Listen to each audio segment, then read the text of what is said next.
Can anybody hear me right now? 2 watching. For some reason, my slideshow is not popping up.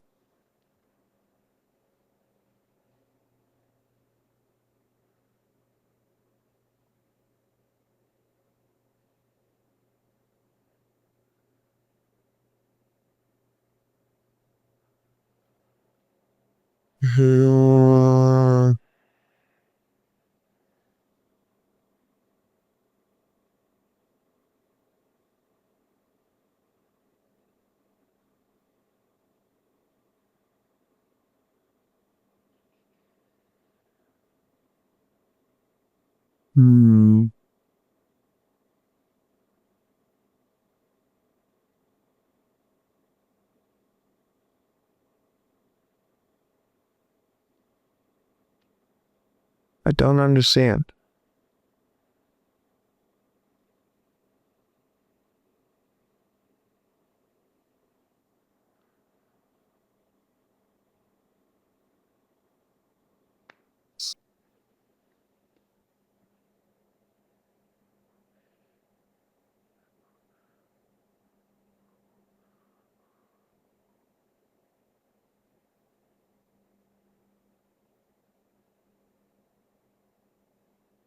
Yeah, this is the wrong one.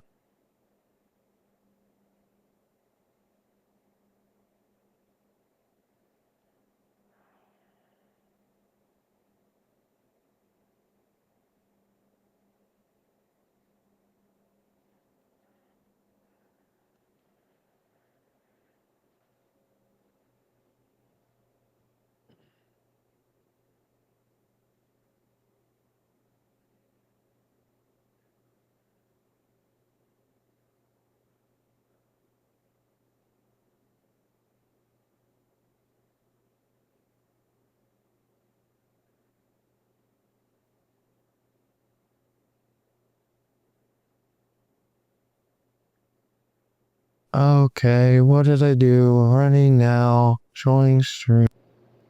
There you go.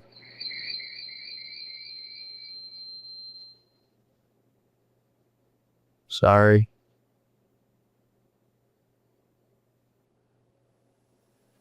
All right, I think I totally messed this up, so I'm sorry for anybody who's confused because I'm confused as well.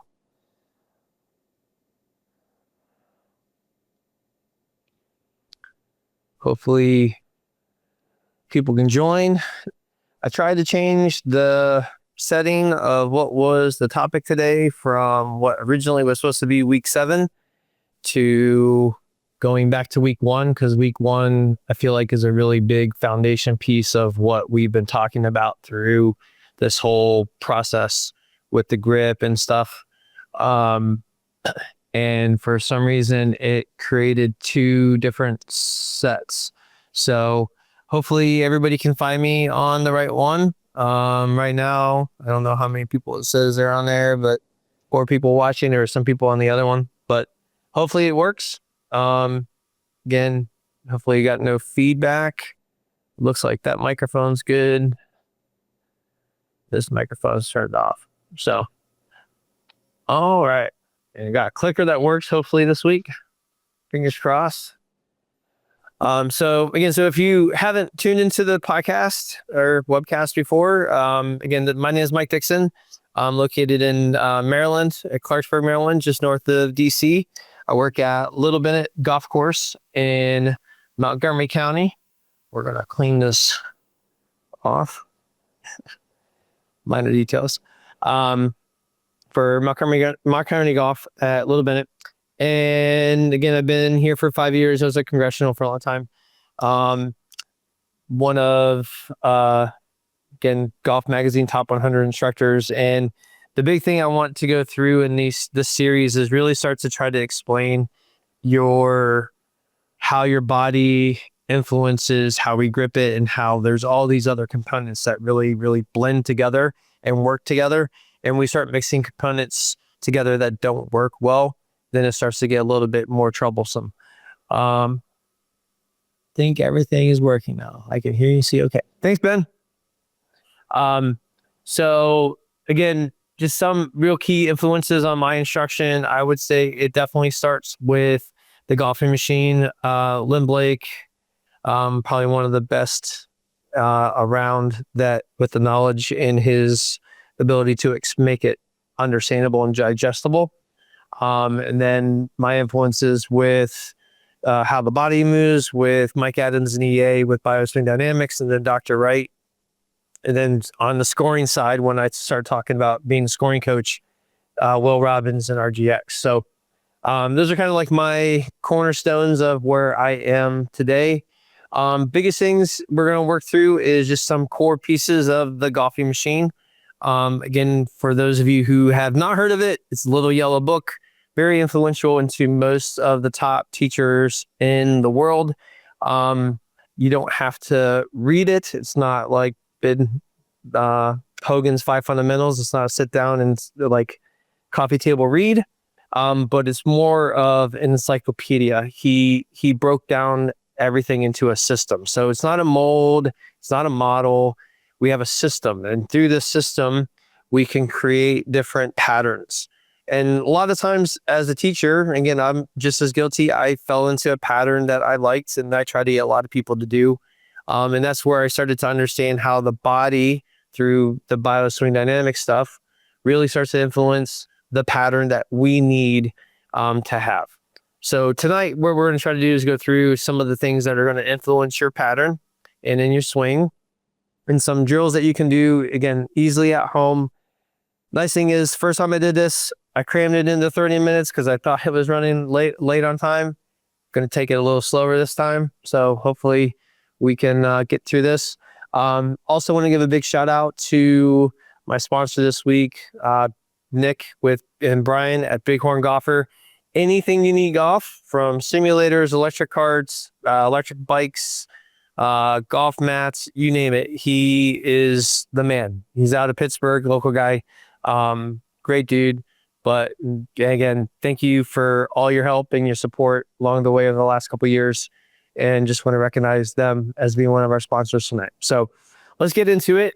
Again, different things that we're going to go through. So again, it's not a method. I think when we start thinking methods, 2 plane, 1 plane, stack and tilt, those are methods. Okay. Those, like, we are a system. And what we have is we have systems in place all across the board, from anything you do in your job, right? We have a system and a process that we follow. And I think when we start looking at golf instructors, most instructors have a system. A lot of times we refer to that as our philosophy. So tonight we're going to kind of get a little bit more into my philosophy and how I got to where I am with everything. Again, the golfing machine has really given me the ability to understand how the angles influence the swing and how, like, just the geometry and the physics of what's happening, both which I hated in school, but if I maybe had a better understanding of it, how it implemented into my golf swing, I probably would have cared a little bit more. And then the BioSwing Dynamics, I really try to go through. There's 3 key ones that I try to stress that we're going to cover tonight and get a little bit more in depth of. So, but again, golfing machine, Homer Kelly, I got a copy of it here.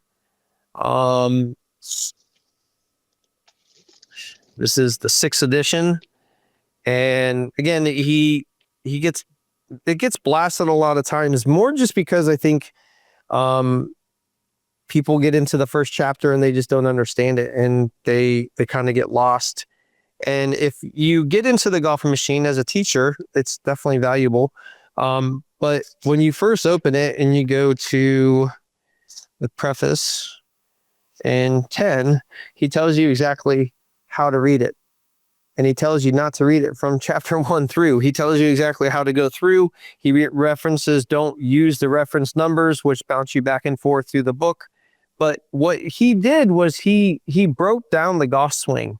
So how I would best explain it is he broke the swing into 24 components, right? So like a component would be how my hands are placed on the club. So we can say that we can overlap it, we can interlock it, we can 10-finger it. he said that, again, out of those 24 components, there 6 of the 144 variation are how the grip can be applied hand to hand. Okay. So we can go reverse, we can go overlap, we can go reverse overlap. So those are like kind of just understanding like where he was thinking. He wasn't trying to tell you how to do it. I would stress anybody who teaches golf, you are teaching the golfing machine. You're teaching a pattern of the golfing machine. Len, my mentor, he basically explains how Homer in 1969 wrote the pattern for Jim Furyk before Jim Furyk was even born. So it's not a way, it's a system. And I think, again, like I take it really to heart when people kind of bash it, because I see it very valuable to how I became a better teacher. I use it every single day. I don't reference numbers or stuff, but the vocabulary you will hear me use, as in low point and radius and compression, all these words he was using in 1969. And again, before that, because it was published in 69. So, but I think when we start talking about the golf machine, again, we can call it the three-system triad. But we got to control 3 things. Okay, so I'm going to use my big club face here, and there's 3 pieces to this club. Now, again, we can talk about the grip, the shaft, the club head, the hosel, all that stuff, whatever. But there's 3 primary things that we have to control. We have to control the club face, we got to control the club head, and we got to control the club shaft. Okay, so when we start talking about controlling that, each piece of those has something else that's going to control it. So we'll get a little bit more into that too. And again, we have 3 stations. We have at address, before I swing back, right? At the top, and into the finish, where we always want to get right, nice and balanced. Okay. So, and then we go through, and it's like, how do I control those 3 pieces of club? So I got the club face, which is controlled by my left hand. And that's where he stresses that the left wrist, the lead wrist, is flat. Now, some of the things that he explains were kind of taken a little too literal, in my opinion. And so we'll get a little bit into that when we start talking about flying wedges and stuff. I think that might have been in week 2. But going through and understanding, it's like, okay, so I got my left hand's controlling that club face, right? So wherever my wrist goes, that's going to move and affect my face. Lag pressure. So lag pressure is controlling the club head. So when I'm coming down and through the ball, all this pressure is in this pointer finger. We call that pressure point number 3. All of the stress of the shaft is going into that pointer finger. Again, like you look at Vijay Singh, the only point of his right hand that's on the club is that big first phalange of his pointer finger. That's where all the thrust is getting driven. So we call that lag pressure. Okay. So it's dragging the club back through the ball. And then trying to control the club shaft on a straight plane line. And we're going to get a little bit more into that. But when we get back, like, we don't want it to be too flat. We don't want it to be too steep.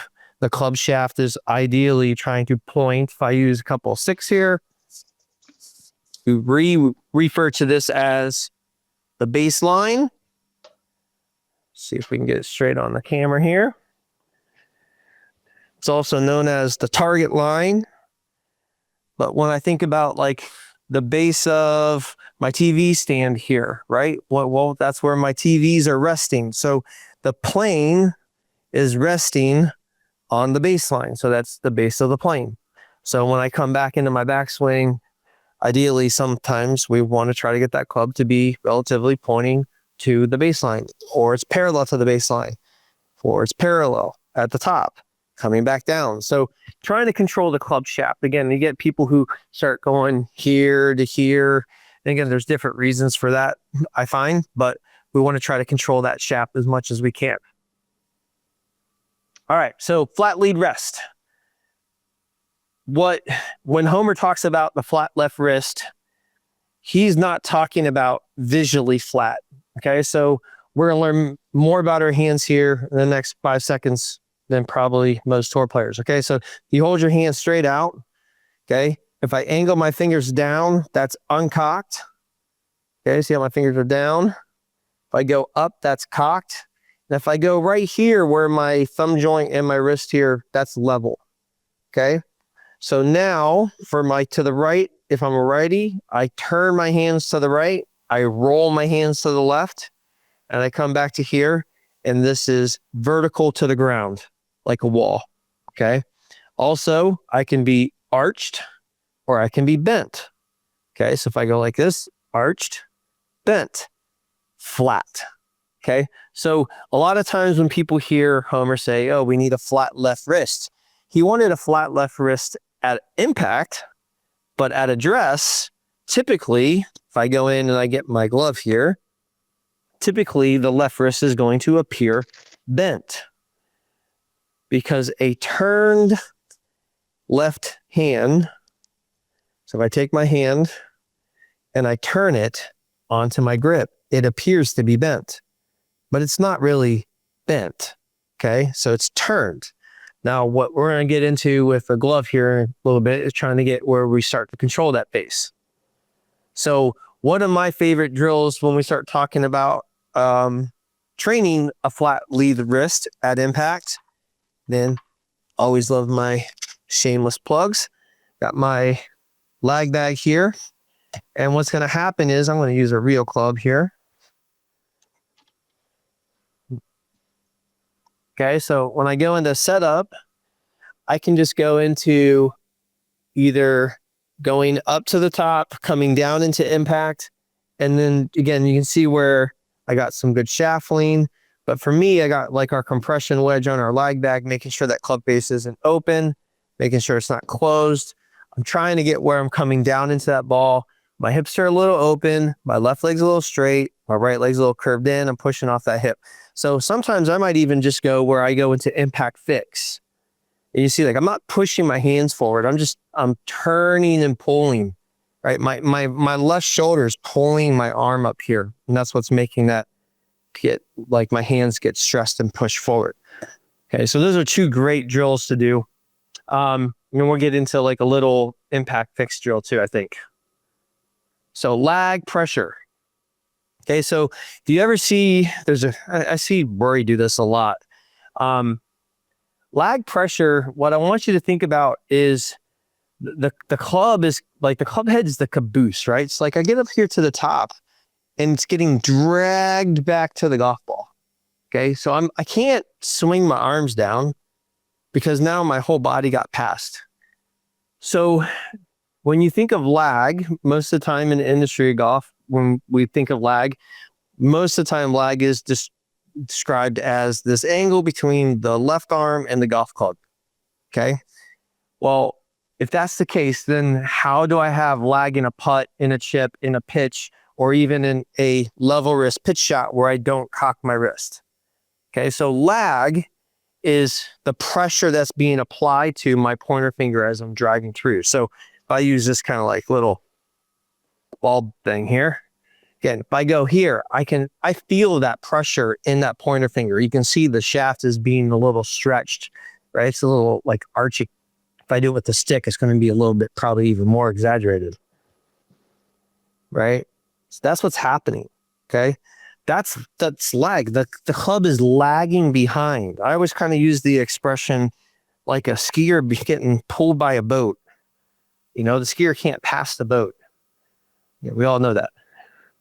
For some reason, because our golf ball is not moving, our skier tries to pass the boat, which is the hands. So trying to go through and do some drills with this, I think this is a really good drill to kind of do. I've seen Rory do it where he like holds the shaft. Again, we kind of call it a pump drill. Okay. I would do it where I would do it really slow, hold position as much as I can, coming up to the top, holding. And now when I'm doing this, I'm also checking my wrist action. So again, if I want my wrist to be here, see how you can't see my watch? That's flat. Okay, so if I'm doing this pump drill and I'm coming down into here and this wrist is already cupped and bent, there's no chance I'm going to come into impact with a flat wrist.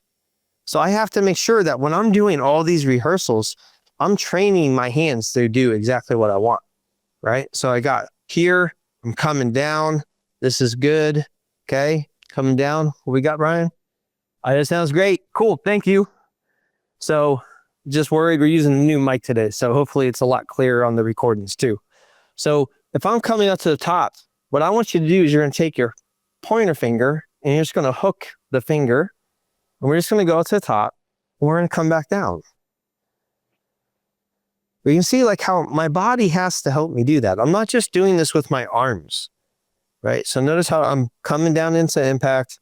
And then I can release it if I want to. And I can do that really well, actually, into like an impact bag. It's a great drill. I don't have to do anything. Again, they're also known as smash bags. I don't like to call them smash bags because I don't want to hit it hard.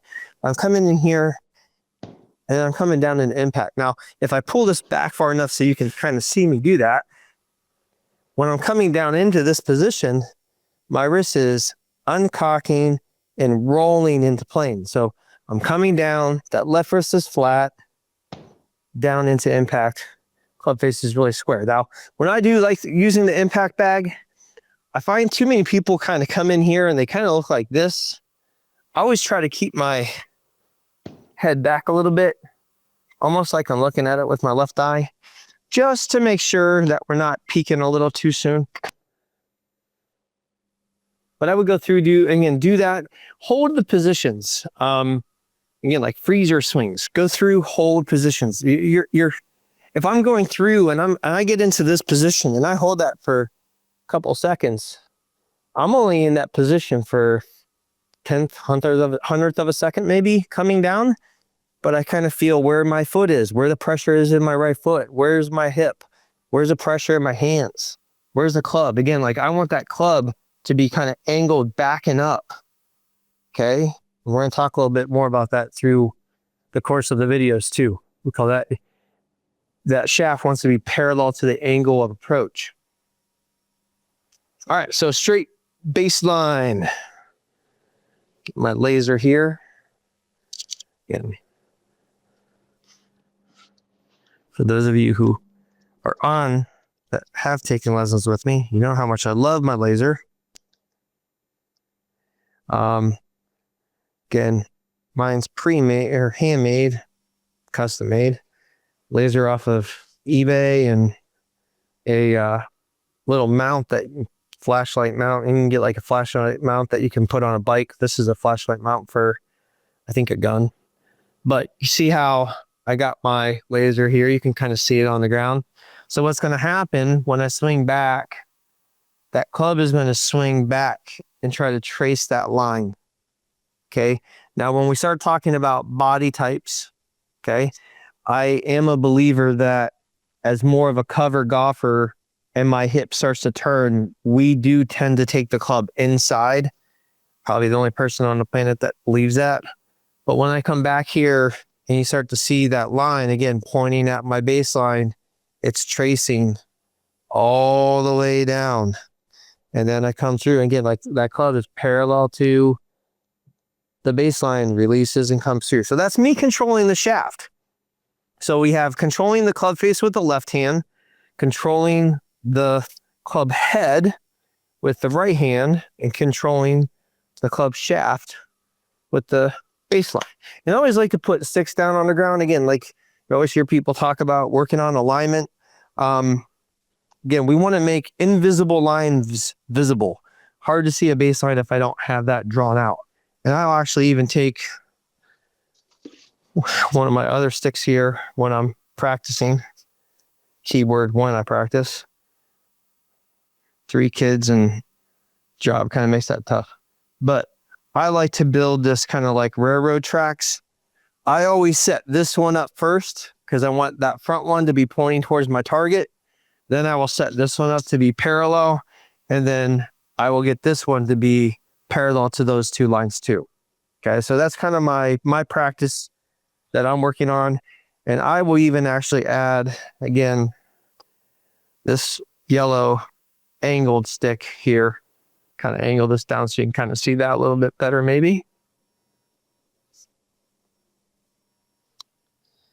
So you can see how when I'm coming back down into my golf swing, that club shaft, when I'm looking down, is very parallel to that yellow line. If I'm coming out and over the top, the club is making an X right now with the orange stick.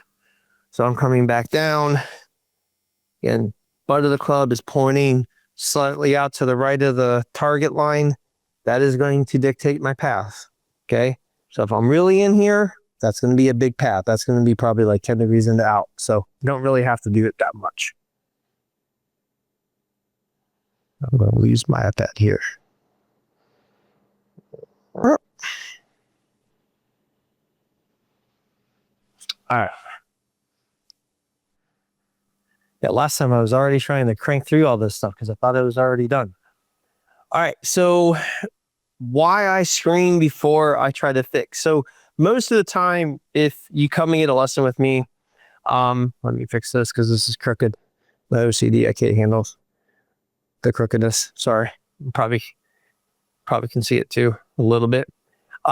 When I go through and I'm trying to screen someone, I'm usually listening and watching more of what your tendencies are to, before you even hit a golf ball, listening to what your tendencies are for your miss. Because what I find is certain swing types and body styles have the same tendencies. So like if you tend to hook the ball, I would tell you, you probably don't want to hook your fingers because it gets your grip too strong. You need to be more of a cover golfer. And that would probably help you not close the face as fast, which we'll talk a little bit more about when we get into more of the BioSwing Dynamics. So there's things that influence the motion when we're going through all of this. So when I go through, I'm trying to diagnose where I need to go, what components, again, going back to my system, out of all those 144 variations, which ones do you need to have? And it helps me, and it helps teachers, because again, like I'm not the only one who's doing this. There's a lot of great teachers who use mic stuff and BioSwing Dynamics, but it helps us get you where you need to be, controlling the ball, compressing the ball, making better contact, faster, scoring better, everything. Okay. So that's where, when we want to go through, it's understanding what your body is designed to do. Again, for 30 years, I tried to do something that I physically could not do. And I played okay golf, but now that I know what I'm designed to do, I don't have all these different swing thoughts. I'm not worried about positions. I kind of just have a couple things I know I mess up. And if ball tells me I do one of those three things, I fix it. So we're going to go through, and again, we're going to talk about 5 screens, but I'm really going to kind of harp on 3 primary ones. Because I feel like those are kind of the 3 that I really see the most important.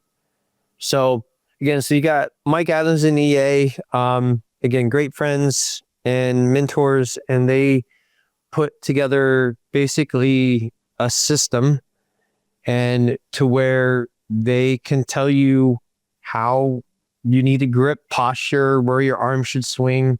Again, it just helps me out of all those 10 quadrillion ways that Homer says that there's available, which way your way needs to be. So your wingspan to height. So you're going to need someone to help you with that, but measuring how long your wingspan is, fingertip to fingertip compared to your height, dictates how your arms go and your posture. Your forearm's going to dictate how you slot the swing. Your trail hand grip, which is, again, so the ones in the black are going to be the 3 key ones that I'm going to stress the most. Trail hand grip, that is probably, I think, one of the most important things, again, for controlling the golf ball. And then going through and the anchor, so pivot, how we anchor to and how we turn and rotate. That's going to be how we use the ground. And then your lead hand is going to be how fast your hips are. I mean, I get a lot of times like how strong should my grip be? again, it depends on you. It depends on your body. It's not really up to me. So it's probably a little harder to see that because it's really small. But when we go wingspan, so going to check my fingertip to fingertip height. If my arms are shorter than my height, then your swing is going to be what we call more of a low track swing, right? So again, so golf, the term that it would be more kind of a Jim Hardy one plane club and the arm swing really across your chest, like really low across your chest. Now, again, as complicated as everybody says golfing machine is, if I turn, this is my right shoulder and it's turned, this is my right shoulder turn, right shoulder plane, my arm, that's what I'm using to reference where my arm is going to go. I like to watch where elbows go as well, because if I see someone who goes up to the top and their elbows way above their shoulder, they're probably not meant to be a high track, right? So like if I drop that, you see how that like actually my trail hand and my trail arm is actually influencing where my arm is going. So I do really like to try to think more of your dominant side. I'm a big believer that your lead side is just holding on. Again, Hogan wanted 3 right hands, not 3 left hands. 3 left arms, I should say, 3 right arms.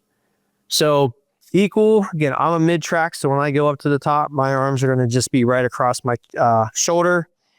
And if your wingspan is longer, it's going to go up a lot higher. That's when I usually start to slice it. My arms like to go high. And why does that matter? It's going to influence your setup. So if you have longer arms, you tend to have less knee bend and a little taller posture. If you have shorter arms, you're going to have a lot more bend from the hips. And then in between, again, a little bit more knee flex and hip flex.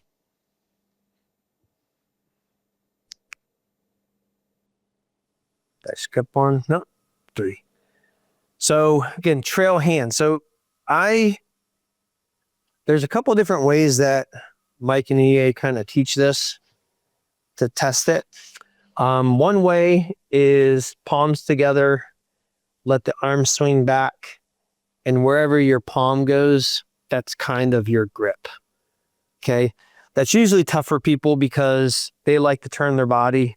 You're really not supposed to turn your body when you do that. So if I turned and I went like this, that's more of a side under grip. If I go, again, you can see how this is my natural action. My elbow just goes right up. That's more of a cover grip. So you see how weak my right hand is versus, again, like a Dustin Johnson, stronger. Again, this is where everybody likes to be, more neutral. But again, it depends. So the drill that I like to do to show people, and I'm going to use my big club here because you see it. So if I'm a cover. So if I grip my right hand interlock and my right hand gets really like strong and I come through here, you can see how fast that club face is twisting. Okay, so you got to think about the left hand is controlling the face, but the right hand is really controlling the closure rate. So if I get it too strong, it closes it too fast. Now, if I take my right hand and put it more weak, I do the same thing. That club face swings a lot more on plane. It feels way more stable to me. So that's a really easy way for you to test that. The tricky part is most of the time people have a really strong grip and they train themselves to go like this. They're trying to keep it from shutting. Okay. So you do have to let your hands kind of have some little bit mobility, and you can see how much that's twisting and shutting. So I would hook it if I grip it like that, which is why I don't. Again, so we refer to that more under side on. So like side ons, like my hands like shaking. I would tell you that's what most teachers' preference is just like a neutral grip, and then side cover. The big thing when we start talking about the grip, and again, like I want to say it's week 2, 3, we start talking about the takeaway things week 3 and how your grip dictates how you load the club. So, and the reason why I'm doing week 1 again, because for some reason the video did not get saved. So I feel like this is a really important building blocks for everything else that I start going through. All right, so pivot. So what we find, again, I'm not trying to put everybody into a bucket. There are a lot of tendencies that I see. You can always have outliers. But the more this grip gets strong, the more that person tends to get back behind the golf ball. The more it's neutral, the more they stay center. And for me, if I get weaker, I tend to go more left. Okay, so again, so we have a front post, a center post, and a rear post. And then when you start talking about Dr. Wright stuff, the sequencing of that actually can influence your posting. So when you start seeing how all these pieces start to flow and work together, again, Brian, who's on tonight, like that was one thing that he started realizing was we started kind of mixing some things together, and it makes it harder to be consistent, have control, and be repeatable and make good contact. So what we start to see with those grips and how we load is also the real big topic anymore is how we're using the ground, right? So whether we're gliding, whether we're rotating, or whether we're pushing. I always like how Mike and EA would kind of show it is if I take my hand and I kind of like push up against the wall right here, I'm going to go this way. If I push my hand here, I'm going to rotate. And if I put my hand here, I'm going to push down and up. So you see how my trail hand is really going to influence how I'm actually trying to use the ground. So for a guy who should have been like this for a long time, my whole life, I was interlocking under, loading into my right side, and I had no idea how to get over to my left side. I'd always stay behind the ball and just fall away from the ball because I wasn't really supposed to be back there. So when people are like, well, what happens if you do stuff you're not built to do? Well, you can. It's just you're not going to play your best golf. All right. So putting it all together, right? So again, we're getting into, we want flat left wrist. Okay. And this is where when the trail hand is wrong, I find it's usually because the lead hand is incorrectly on the club. So we're going to talk about the lead hand going through. And again, we got our plane line, BioSwing. Again, the slot, if we measure our forearm to upper arm, that's going to be your downswing slot. I kind of watch that a little bit, but I'm not too enamored with it. I really want to see where my backswing, I feel like if I load you right, you're going to swing down in a pretty good move. But again, like trying to go through and starting to learn what maybe your swing type is. And what I stress to people all the time is think about like when you played some of your best golf and what did I do when I did that? Now, if you're a beginner, sometimes this is hard because you haven't played golf for a long time. So you don't know what you have done or what you need to do. So when you're kind of tinkering, what I would tell you is video is awesome. Again, the cameras that are on our phones are better than the cameras I had to buy 10 years ago for $1,000 to capture like 60 frames per second. So you're getting 240 frames per second in slow motion. And there's plenty of apps that you can slow motion and click it and do it. But there's certain things that we're going to see as like, for me, where does my body tend to want to go? Right? So people who are rear post golfers, they usually get critiqued for being swayers. Now, I want you to understand, again, we're going to get more into this when we start talking about other parts of the golf swing, but that's a sway. That's a load. Okay. Like, so if I go this way, my body's going that way. That's not good. We talk about that, I believe, in week 3. So trying to start to figure out how you're matching things up. Again, tinker around, move the right hand, move the left hand. Before I go on, I am going to show you like my one thing is, again, I got my fancy Callaway Lagmaster glove here. And so there's a spot here in my wrist called the anatomical snuff box. In line with that, roughly right about the middle of the webbing of the hand, I always put a dot. So if I don't usually wear a glove, because because I hate taking it off. If I do, I just go Jack Nicklaus style and leave it on. I don't ever take it off. But when I take that grip, I want that dot down the center of the club. So the worst place for me to put my thumb is down the middle. Now, if I get really close here, you can see how that dot is actually in front of the grip. If I just, again, like I always want it to be up here, butt of the club pointing towards my belly button. The dot is down the center. I can see the grooves on the face, making sure that the face is square, right? Get here. And then from here too, I can bring in my right hand and put my right hand on a lot easier. I find a lot of times people kind of go into their setup, and we talked about this last week.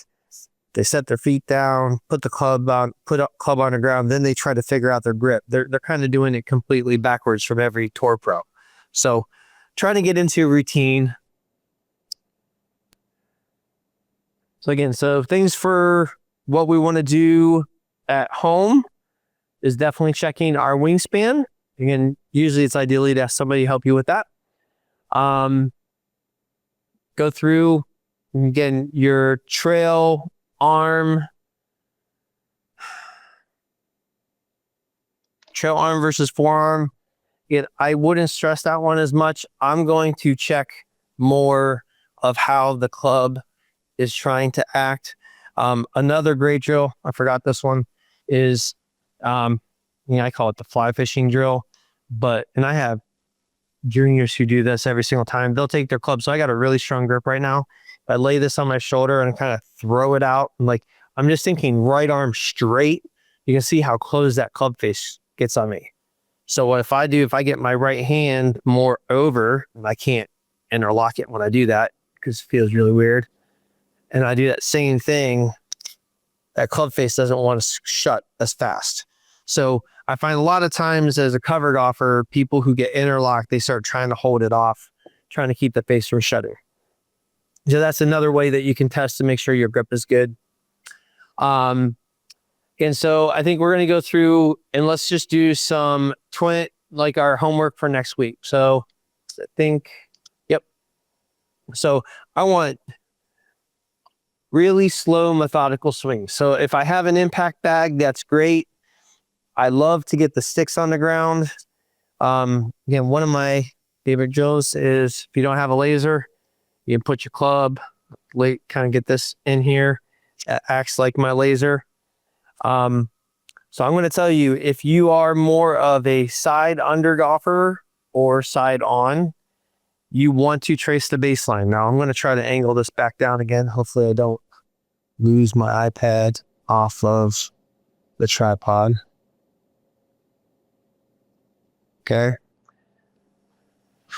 So these are 10 swings and things that we can do. If you go under my library, I have my 5 top drills, talks about the grip and drawing the dot. It talks about working on your pivot. It's all free. I want to help you guys get better. Get in there, check it out. But when I go into my setup here, again, if I'm a side under, I'm going to let that club kind of just go here. And when I get up to the top, it's going to be a little bit more laid off. When I say laid off, the club is more pointing behind me. If I'm more side under, I'm going to side on, sorry. My shoulders are going to take the club back. You see how that club's pointing right at that orange stick? I'm going to cock my wrist from here, and I'm going to go up to the top. The club should be a little bit more parallel. And again, when I come back down, I don't mind coming down to impact. It's really hard to go any further than this because, again, the stick's going to hit your rib cage. If you go too quick, you're going to find out why it's called a rib cracker. Don't go too quick. If you want to put a ball down there, again, Garrett, use a foam ball so you don't put a hole into the wall. I don't need mom to get mad at me. So here, top, back down into impact, holding that position. And I always like to kind of tilt my head. So if I do that kind of facing the camera here, I'm going back, top, down into impact, right? And again, I'm trying to train where I want to be. I want to train my hands. Our hands are super, super educated. The one thing I want you to remember, so remember I said as a cover golfer, if you tend to hook the ball, you're probably a cover golfer. I just have this feeling that we're not supposed to do that. We're tracing this yellow stick. And it all starts because of how we start our takeaway. And so I always fought this, and again, I don't know how many people would agree with me on the internet. I'd probably get ridiculed for this comment. But when I turn my hip, I put that laser down. This laser is going to literally go right back down this line. So if I go here and I turn my hip, it goes right back on that yellow line. And that lets my shoulder turn more down. And again, at the top, my club crosses the plane. Again, the top two players in the world right now don't want to be here. But this is where they're supposed to be. Okay? Larry Nelson was there. Jack Nicklaus was there. Arnold Palmer crossed the plane. You're allowed to cross the plane. Right? Now, if you are a low core side under golfer and you cross the plane, that's your kryptonite. You're probably going to be in trouble. Usually that's because you turned your hips too soon. We'll talk more about that when we start talking about the backswing. But again, going through, see what else we got there. And working on pivot. So I like to always work on a pivot without a golf club. Going to go in. This is so much more relaxing than the last time. Swear, I got to like 7:55. I'm like, oh my gosh, I need to be done. So pivot, and again, if you go in, this is Bob McDonald, 1927, and all we're working on is just like how our body's rotating. So I got the stick on the ground, and all I'm going to do is like let my body turn, right? So I can lift my left heel, turn my body. Again, our left heel is allowed to get pulled off the ground. I don't want to lift it if I come like up. But again, all the great players ever, they all lifted their left heel. So again, the left heel is pulled off the ground by the right hip. Okay. And for me, the right knee is the left knee is pulled by the right hip. Okay. Now I go from there, I go and I hold this up across my chest. So I take my oath, like I'm going to solemnly swear never to sway or bob, but I'm just going to draw my shoulder back. Now, when I do this, this is trying to get pretty square to that stick. Okay. I don't want to be going this way. That's what we call reverse pivot. Again, if you're a rear post golfer, you might go back a little bit more. Okay. As a front post golfer, I'm trying to keep this stick right over top that orange stick when I'm looking down. Now, if you go to do that drill, I want you to understand that there's a difference between flexibility and mobility.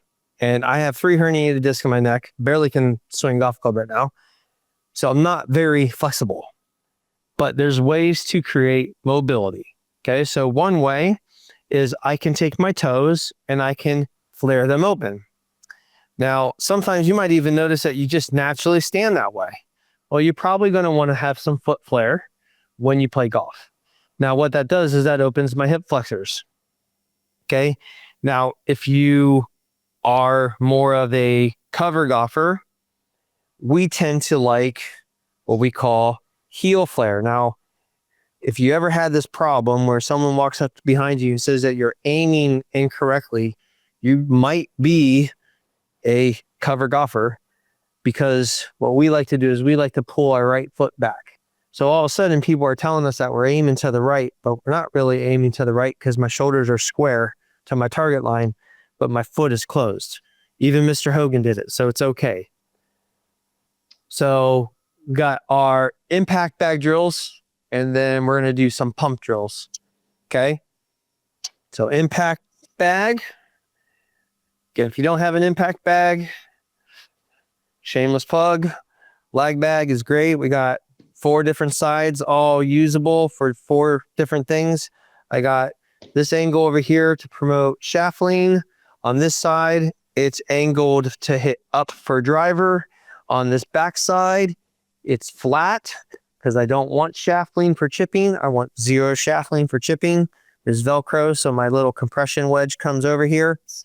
My favorite one, my favorite part about this is the lag loop.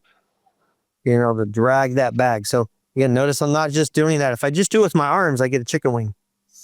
So I have to actually figure out, well, how am I going to do that? Am I going to push off with my right foot? Am I driving that with my right hip? Again, my mentor, Lynn, was infamous for dragging a mop, right? So I got some towels in this, so it makes it a little heavy. But again, we're going to do 10 swings. So for the impact bag, I'm going to do 2 different drills. I'm going to go into up to the top, come back down into impact.